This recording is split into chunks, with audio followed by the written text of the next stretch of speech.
Assalamualaikum warahmatullahi wabarakatuh. My name is Ahmad Sabtasana Permadi. I'm from the English Education Department. Here I will answer the question. Peralatan yang biasanya digunakan seorang MC adalah mikrofon atau pengeras suara, dan juga biasanya MC membawa sebuah teks. Teks itu berupa tulisan yang ada di sebuah kertas untuk mengingat atau ketika MC lupa membaca teks tersebut tentang rundown acaranya. Kenapa seorang MC harus berdiri di depan? Karena seorang MC harus memimpin jalannya acara, harus mengatur crowded acara atau suasana acara, dan harus memiliki emosional antara MC dan juga audiens. Serta seorang MC adalah seseorang yang benar-benar mengatur rundown acara dari awal hingga akhir acara. Kenapa kebanyakan MC selalu sendiri atau hanya satu? In my opinion, menurut saya itu tergantung kebutuhan dari acara tersebut. Jika memang dari sebuah acara tersebut hanya membutuhkan MC satu saja, ya mereka akan hanya menggunakan satu MC. Namun ketika mereka membutuhkan dua MC, ya mereka akan menggunakan dua MC, karena in my opinion MC itu depends on event yang dilakukan. Kalau misalnya eventnya itu seperti event pernikahan, mungkin akan ada MC itu satu atau dua juga. Biasanya MC satu itu kayak pernikahan-pernikahan di desa-desa itu hanya satu. Cuman kalau MC biasanya di hotel mereka akan menggunakan MC, yaitu MC pria dan MC wanita. Selanjutnya, mengapa seorang MC menggunakan mikrofon? Balik lagi, mikrofon digunakan seorang MC atau orang yang lain seperti pembawa acara atau lain sebagainya menggunakan mikrofon adalah dengan tujuan supaya suaranya lantang dan jelas didengar, serta membuat suara itu tersampaikan, pesan-pesannya itu tersampaikan ke audiens, supaya suara itu atau kalimat-kalimatnya itu dapat dimengerti dengan jelas dan juga dapat dimengerti dengan jelas. Berapa banyak jumlah MC yang pernah saya lihat dalam sebuah acara on a stage? Itu paling banyak saya melihat itu dua, itu di acara wedding event di hotel. Biasanya itu akan menggunakan MC pria dan wanita secara bersamaan, mungkin supaya dapat mencairkan suasana dan membawa suasana ke arah yang lebih ceria. Dan juga mungkin supaya jika ada salah satu yang memiliki kekurangan akan dilengkapi atau ditutupi oleh MC satunya lagi. Mengapa seorang MC harus membuka atau membuka sebuah event dengan pembukaan atau salam? Menurut saya itu sebagai suatu hal yang polite di dalam sebuah susunan acara, membuat si MC memiliki waktu untuk berpikir apa yang akan dikatakan selanjutnya, dan juga ya itu balik lagi itu sangat sopan, apalagi kita ada di culture negara timur. Dan juga salam pembuka itu adalah salam yang wajib, karena itu pertanda sebagai acara sudah dimulai dan akan dilaksanakan.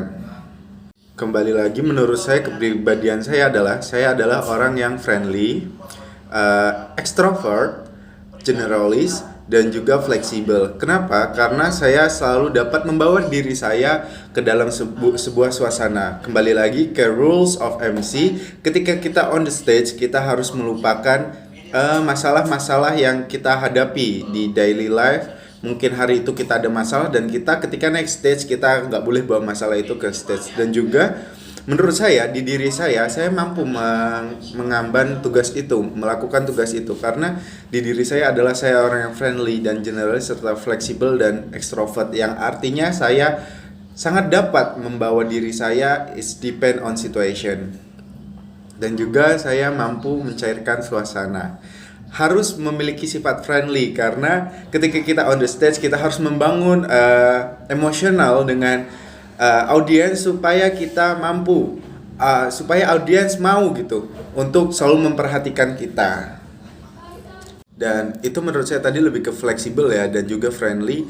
Dan juga saya adalah orang yang extrovert, yang artinya saya mampu menutupi masalah-masalah saya, dan itu sangat diperlukan di dunia MC karena ketika kita on the stage kita nggak boleh show about our problems. Pengalamanku yang berkaitan dengan MC, ketika saya menduduki bangku jenjang sekolah menengah atas SMA Negeri 1 Abung Selatan, saya memiliki 2 kali kesempatan menjadi seorang MC untuk pelepasan siswa-siswi kelas 3 SMA Negeri 1 Abung Selatan.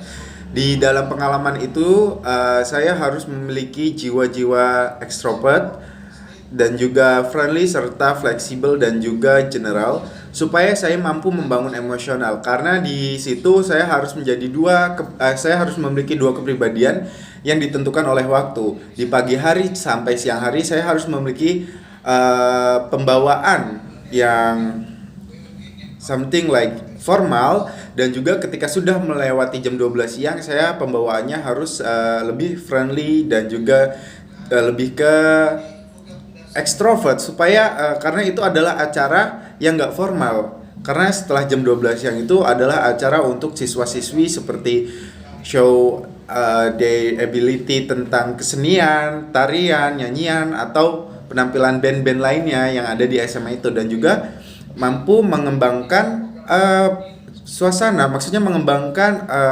topik-topik pembicaraan di atas panggung. Tapi ketika saya berada di jam 8 sampai jam 11.50, saya harus memiliki jiwa profesional sebagai seorang yang berbicara dalam kondisi formal, di mana di situ memiliki tamu-tamu kehormatan seperti Bapak Kapolda, kepala sekolah, dan lain sebagainya, serta lurah juga. Dan di situ saya harus menunjukkan rasa hormat saya, etika saya, attitude saya di depan para tamu, yang dimana pasti mereka memperhatikan saya dengan pembawaan saya yang harus formal. Dan juga pengalaman saya adalah ketika menjadi seorang MC kita harus fleksibel. Kenapa? Karena bisa saja in a case kita memiliki sebuah masalah atau ada perubahan struktur dalam acara tersebut. Mungkin ada tambahan acara atau ada tambahan sambutan atau lain sebagainya. Itulah yang disebut fleksibel menurut saya. Dan ketika penyebutan general menurut saya adalah di pengalaman saya harus mengayomi atau memimpin acara itu ke seluruh kalangan, nggak cuma ke 1-2 juga. Itu sih menurut saya.